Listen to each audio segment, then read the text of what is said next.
Welcome to Ramadan series.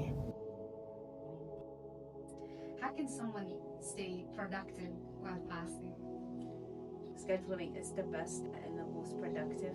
Asking yourself, what ibadah, first of all, am I good at? There are some people not only good at, but I lean towards. There are some people that find salah really, really heavy and hard on them, but Quran is there to go. Some people find Quran really, really hard for them to complete in Ramadan, but sadaqah is there to go. The community giving back and community-wise is their thing.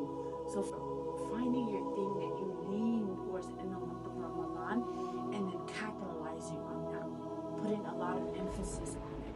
And then also in the month of Ramadan, what you find that the area that you are lacking in, putting a little more strength in it, putting a little more emphasis in it. There are some people that cannot sit 5 minutes, 10 minutes after salah.